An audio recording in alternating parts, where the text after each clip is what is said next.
ప్రియమైన స్నేహితులారా, యేసుక్రీస్తు వారి ఘనమైన నామములో మీకు వందనాలు తెలియజేస్తా ఉన్నాను. మార్క్స్ వార్త 10వ అధ్యాయము 45వ వచనాన్ని దయచేసి చూడండి. యేసుప్రభువు వారు చెప్పిన మాట ఇది: మనుష్య కుమారుడు పరిచారము చేయించుకొనుటకు రాలేదు గాని పరిచారము చేయుటకును అనేకులకు ప్రతిగా విమోచన క్రయధనముగా తన ప్రాణము ఇచ్చుటకును వచ్చెను. ఇది యేసుప్రభువు వారు స్వయంగా చెప్పినటువంటి మాట.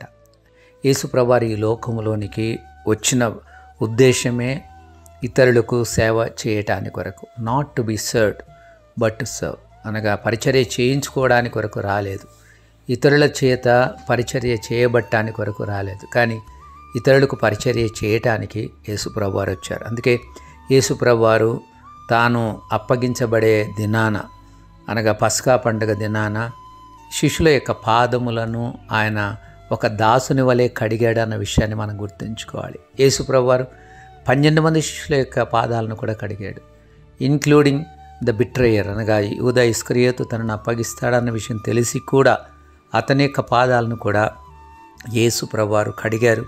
తద్వారా నేను బోధకుడినై ఉండి కూడా మీ పాదాలు నేను కడిగినప్పుడు మీరు కూడా ఒకరి పాదములు ఒకరు కడగవలసిందే అన్నమాట యేసుప్రభువు వారు మాట్లాడారు. అనగా యేసుప్రభువు వారి యొక్క అధీనత్వము, యేసుప్రభువు వారి యొక్క పరిచర్య చేసే స్వభావము, ఇది మనం గమనించాల్సినటువంటి అంశం. అంతేకాదు, he gave his life as a ransom for many, అనగా తన యొక్క ప్రాణమును అనేకులకు ప్రతిగా విమోచన క్రయధనముగా ఇచ్చాడు.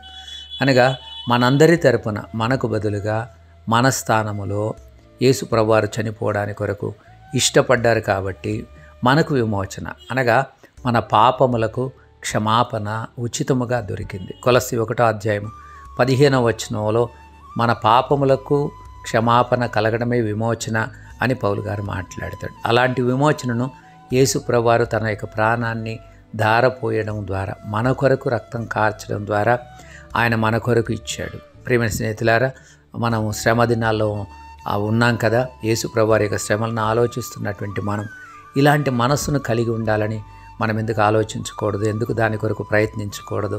పరిశుద్ధాత్మని మనం అడుగుదాం. ఇతరుల మీద మనను మనం హెచ్చించుకోవటం, ఇతరుల చేత మనం అందరము ఇతరులు మనకు దాస్యం చేయాలని కోరుకోవడం కాకుండా ఇతరులకు మనం పరిచర్య చేసే వాళ్ళంగా ఉండడానికి ఇష్టపడదాం. అవసరమైతే మనం ఇతరుల కొరకు మనం త్యాగం చేయవలసి వస్తే, దేవుని చిత్తమైతే తప్పకుండా మన యొక్క ప్రాణాన్ని ఇతరుల కొరకు ఇవ్వడానికి కొరకు కూడా ఇష్టపడాలని యేసుప్రభువు వారు చెప్పారు. మీరు ఒకరి నిమిత్తం ఒకరు అలాగా చేయాలని దేవుని యొక్క వాక్యం చాలా స్పష్టంగా చెబుతుంది. నేను మిమ్మల్ని ప్రేమించినట్టుగా మీరు ఒకరినొకరు ప్రేమించాలని నేను ఒక క్రొత్త ఆజ్ఞని ఇస్తున్నానని యేసుప్రభువు వారు మాట్లాడారు. అలాగా చేయడానికి పరిశుద్ధాత్మను మనల్ని సిద్ధపరచునుగాక, ప్రేరేపించునుగాక.